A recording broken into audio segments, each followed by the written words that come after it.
Today, we have the pleasure of interviewing Allison Miller, who is the founder of Cartomancy Labs and the former CISO of Reddit. She's had previous technical and senior leadership roles in security, risk analytics, and payments and commerce at Bank of America, Google, PayPal, Visa, and other organizations. She is also a UPenn Wharton School alum with her MBA from UC Berkeley. This is one of my favorite interviews I've ever done, and if you have any other questions for Allison, feel free to drop them in the comments below, and we'll get your questions answered in a potential follow-up interview. And with that, let's get to the interview.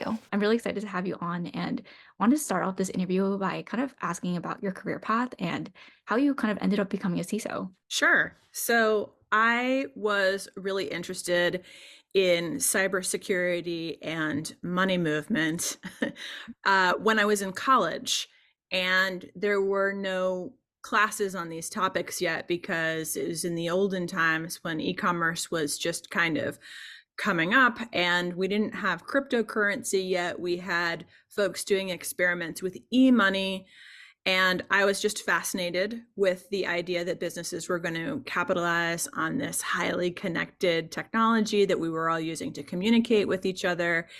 And there was just something in my wiring that was, maybe there need to be contingency plans because folks might want to take advantage and attack these systems as well as use them for legitimate purposes.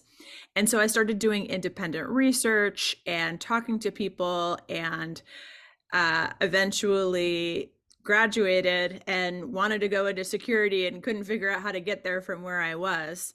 So I took a job in IT, but because I stayed curious and I was really concerned with, okay, we're going to be building these new sales and marketing systems. How are we protecting the salespeople with the data they're carrying around on their laptops? And I was asking all of these questions.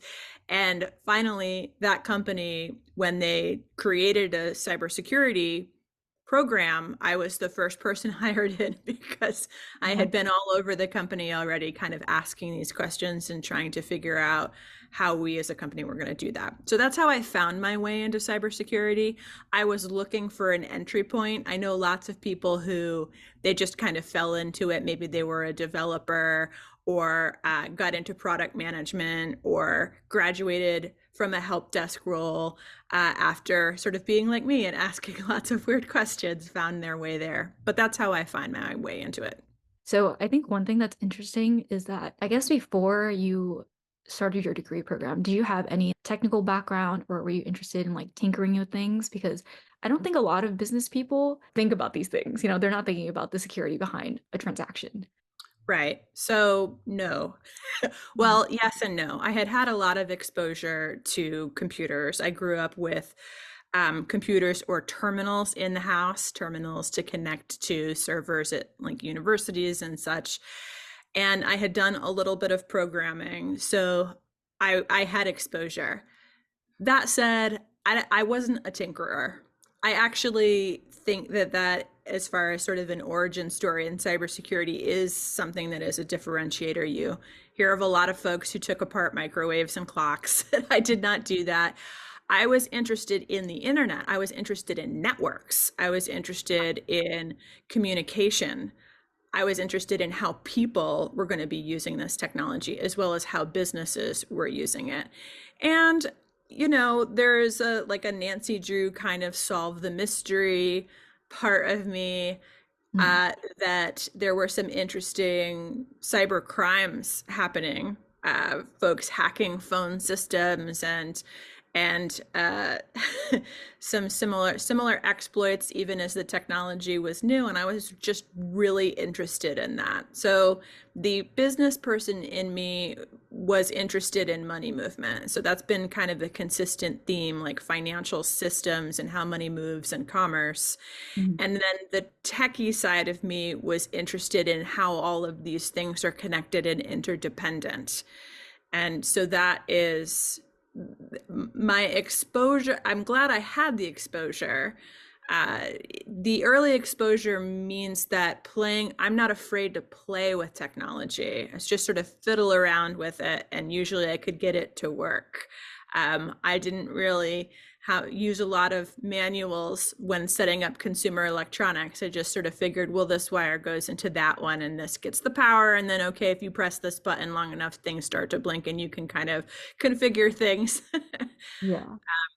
But yeah, I was not a tinkerer. And I think that's also why I have not spent time doing a lot of development per se. I was doing more system administration than pure development, which a lot of folks were doing before they got into tech. So based on all the pivots you've made in your career and the different roles that you've gone into, how did you make those career decisions at each fork in the road? Yes. Very early in my career, I was completely opportunistic. I took jobs that I thought sounded fun. I took jobs that were going to give me a peek at things that I couldn't see otherwise. So an example is pretty early in my career, I had an opportunity to go to Visa. This was before Visa was a public company. So how it worked seemed really mysterious. They didn't provide a lot of information externally about how credit card processing worked. So getting the chance to go there meant I was going to be seeing things from the inside. and and so I made these sort of opportunistic moves. There was a lot of just finding things that sounded interesting. I got to a point in my career, I don't know how far in, let's just say 10 years, because that's a nice round number, 10 years in, where I started to have a mission. And the mission or vision that I had was that there was going to be sort of a convergence in cybersecurity with some of these anti-fraud, anti-abuse technologies. And I wanted to take roles where I could pull those things together. Because one of the opportunistic jumps I made was out of cybersecurity.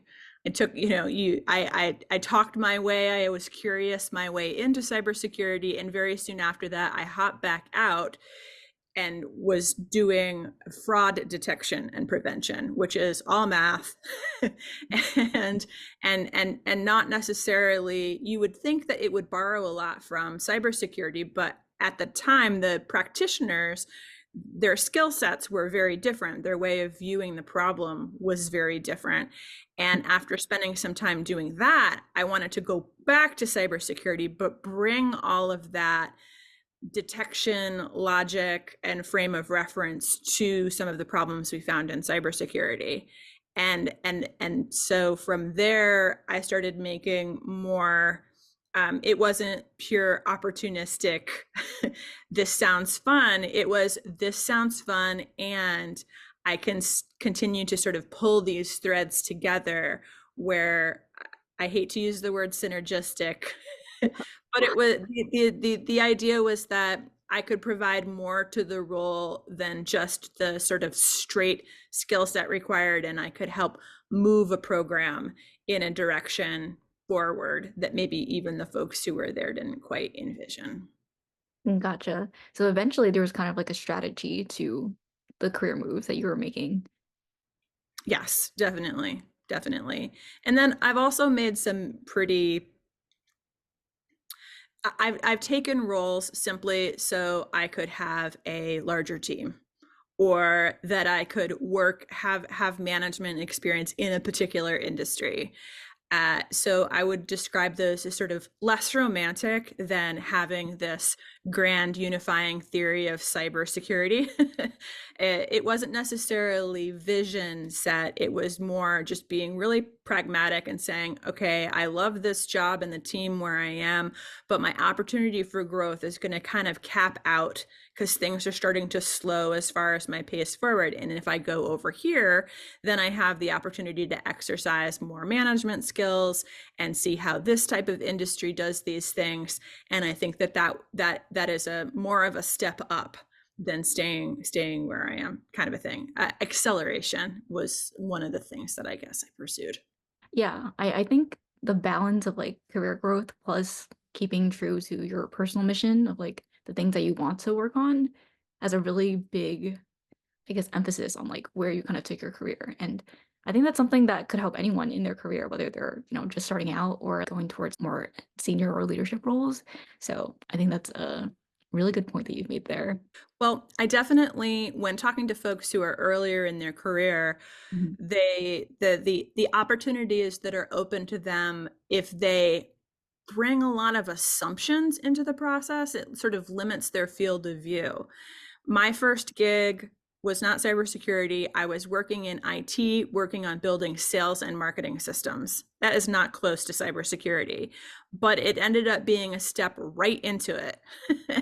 And I think that's true of a couple different jobs that I've had, which is why I'm so glad that early in my career, I let myself just do things that seemed interesting, because despite the fact that building sales and marketing systems on its surface has absolutely nothing to do with cybersecurity, I Mhm. learned about how organizations build technology, and that has been useful. It's been useful to sort of see the requirements of folks from other teams that are not IT and be up close and personal with those.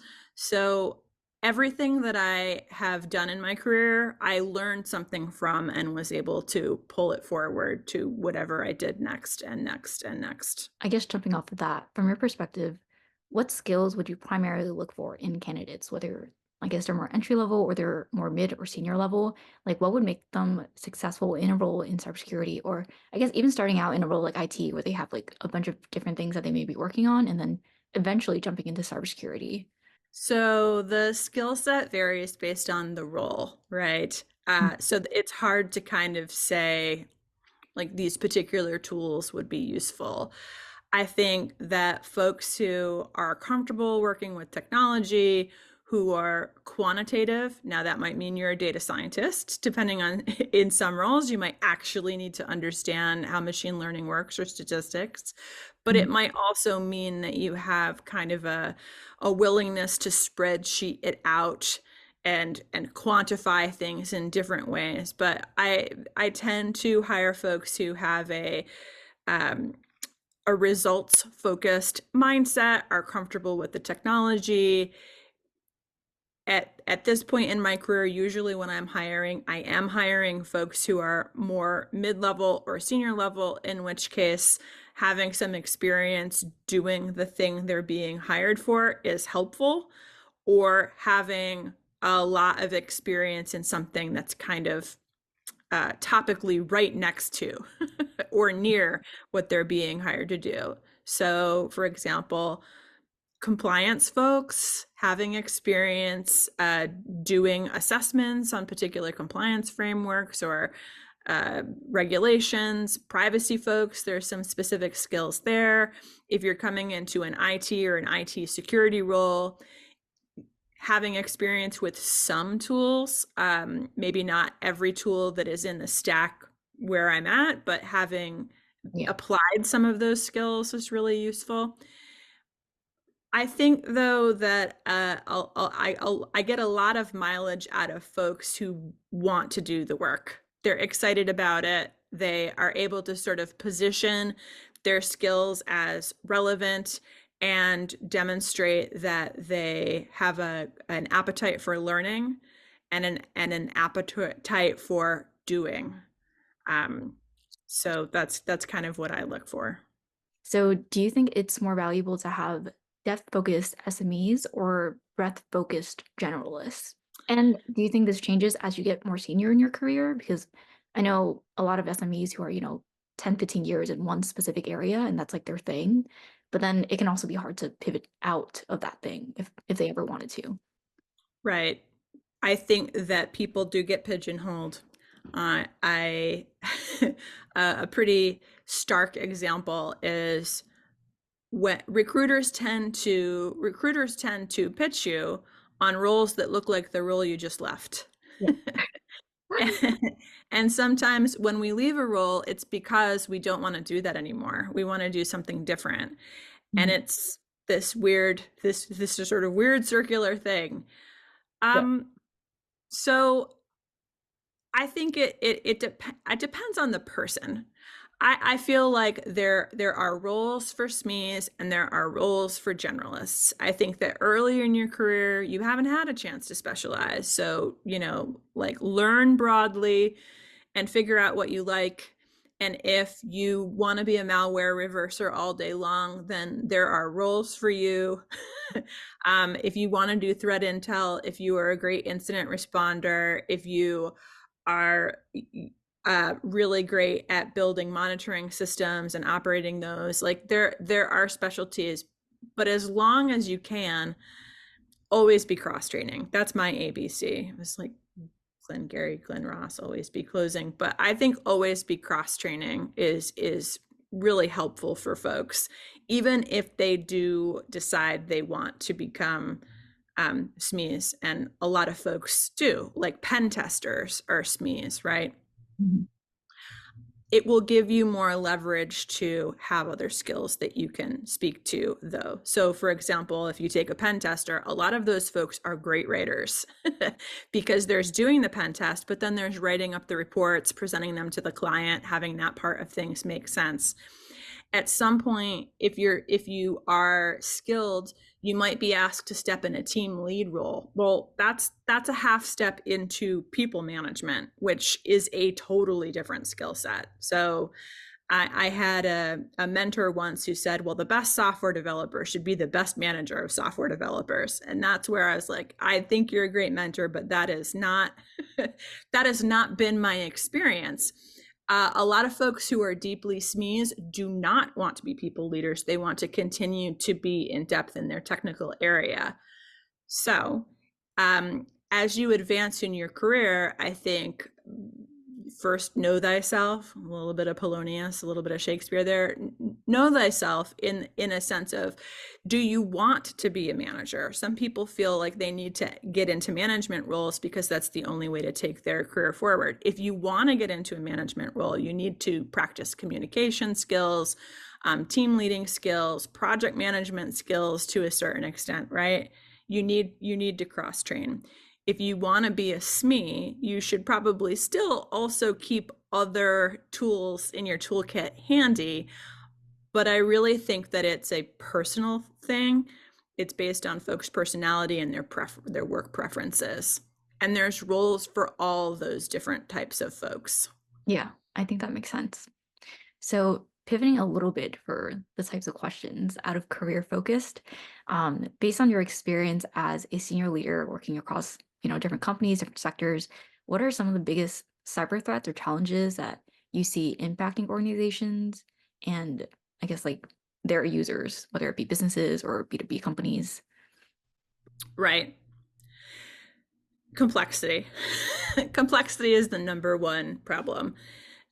If we're being real. So what do I mean by that? I mean that you could be a small company and you have a big lot of systems and a big lot of data, and just the technical complexity alone is really difficult in cybersecurity for folks to get their arms around and figure out how to protect the ever expanding threat surface. I joke because a lot of software companies, it's like, yes, we need the developers. The developers need to develop secure code, but the developers are adding to the surface area. The surface area continues to expand, and security needs to get their arms around it. Complexity also is an organizational thing in that as you are more senior or the influence of cybersecurity is greater, you're partnering with all of these different teams.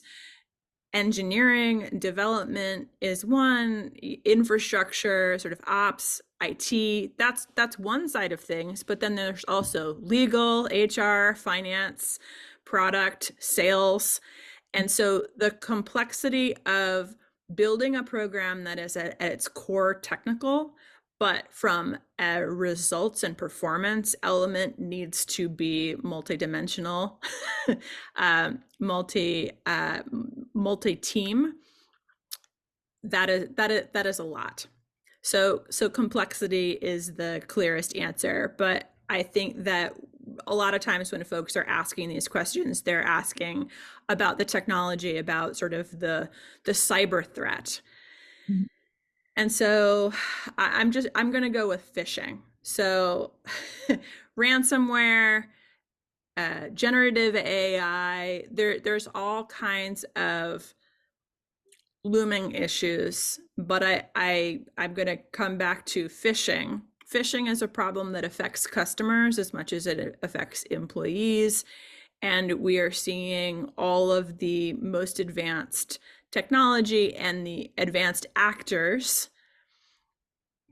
You know, some of these APT state-sponsored actors, they may have the best malware in the world, but a lot of the breaches that we're seeing, a lot of the issues that we're seeing, they still start from phishing.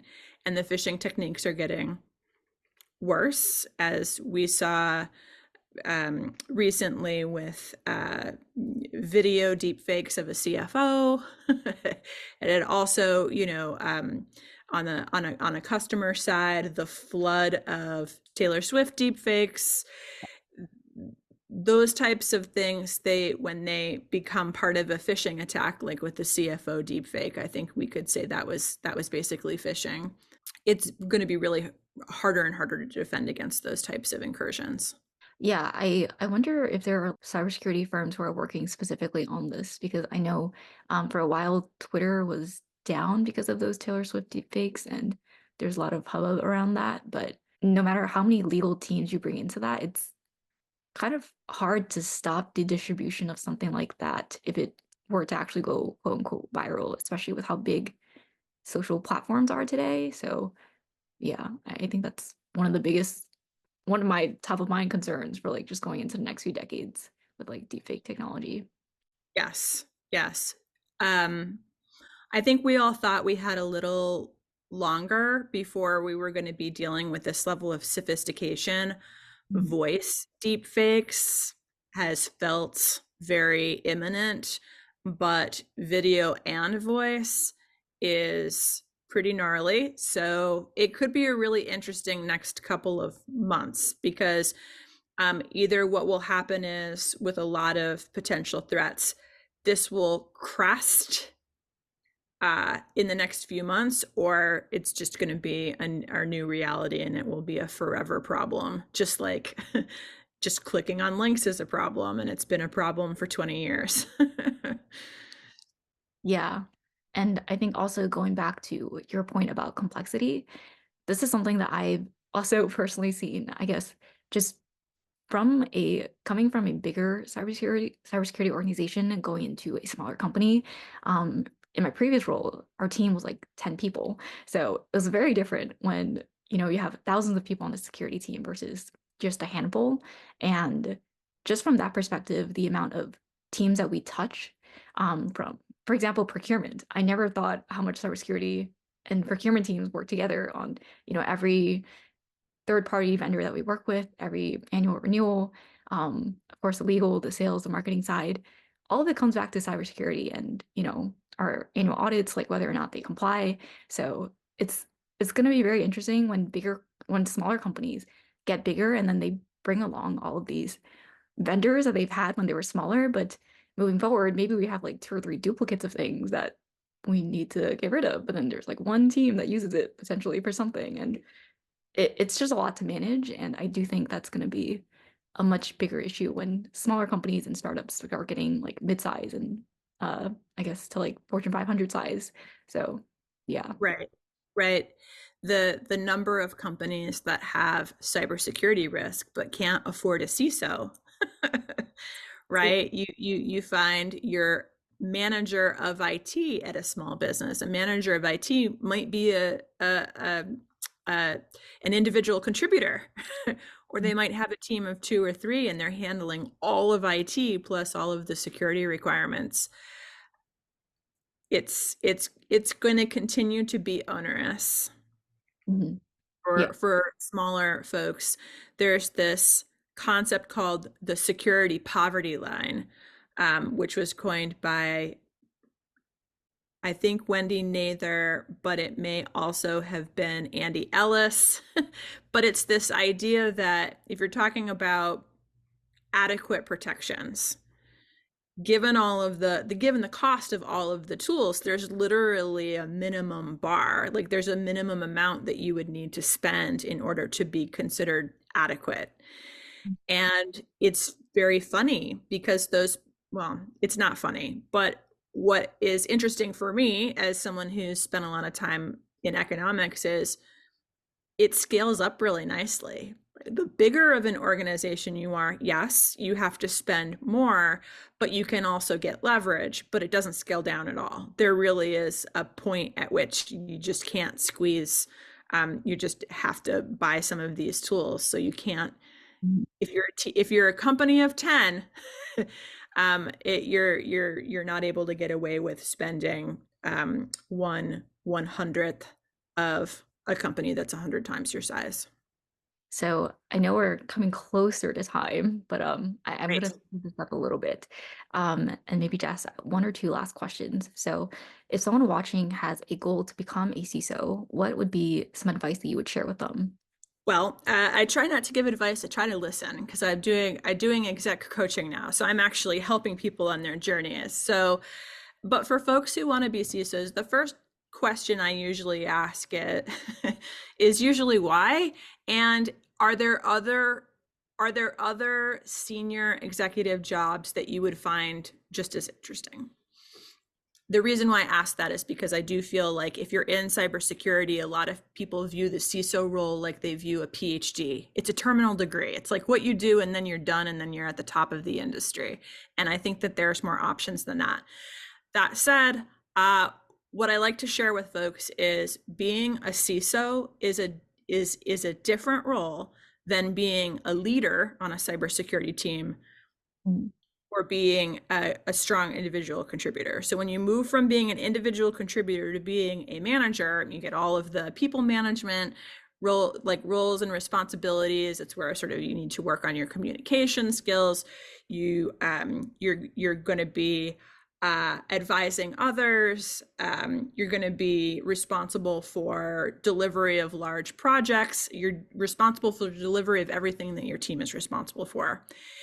When you move to being a CISO, on the one hand, okay, well, that's just another level of management, but there are also responsibilities around clarifying the strategy, communicating that across the whole organization, getting buy-in, getting investment for all of cybersecurity, which means really developing relationships with other executives, providing a vision that is sensitive to the business.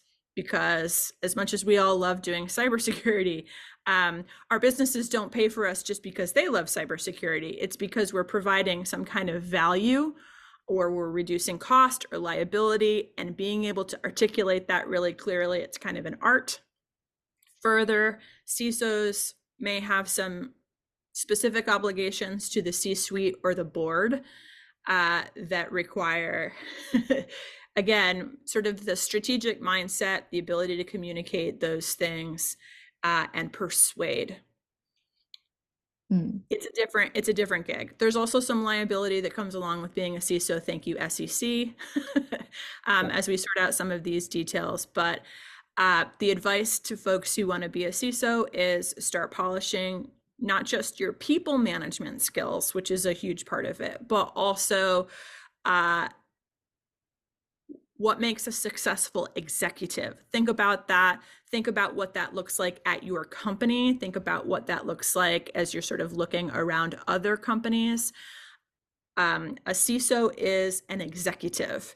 And so what does it mean to be an executive? And what are those skills that you can observe and start trying to model those skills?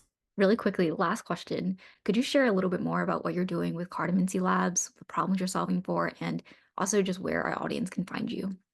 Sure. Thank you. So I have been doing some solopreneuring, independent consulting. And I mentioned earlier that one of the things that really interests me is money movement and systems where money is moving, and that I had a vision sort of midway through my career of pulling cybersecurity and fraud detection or abuse prevention together. When I was at Reddit, I was responsible for trust and safety, and I was responsible for cybersecurity and privacy. And so since leaving Reddit, I have been trying to find projects and places where I can help other companies who are realizing maybe they have an abuse problem for the first time, or who have legacy fraud detection systems. And so I'm working with online platforms, I'm working with retailers and financial services. And I as much as complexity is a risk, I am drawn to complexity and figuring out if there's opportunities to simplify and revamp. So revamp strategies and programs as well as tech stacks. So I'm doing a lot of kickstarts where there wasn't anything before, and then rebuilds or reimagining for programs that are sort of already in place. And that is what I am doing. And I've recently, because this is a weird niche and I recognize that, I've started a newsletter. So if you go to cartomancylabs.com, you can sign up for the Futurecast, which I'm providing on a regular basis. And it's an email newsletter, and it covers sort of cyber fraud, trust and safety, but really that nexus where cybersecurity affects people as well as businesses, and keeping tabs on some of the trends in those industries that serve those particular needs. Gotcha. So for the audience, all of the links that Allison Miller provided will be linked in my description. So you guys can feel free to check her out and all of her platforms and projects that she's working on. There's a lot of exciting stuff. So yeah, thank you so much, Allison, for coming on. This was a really, really fun interview. Awesome.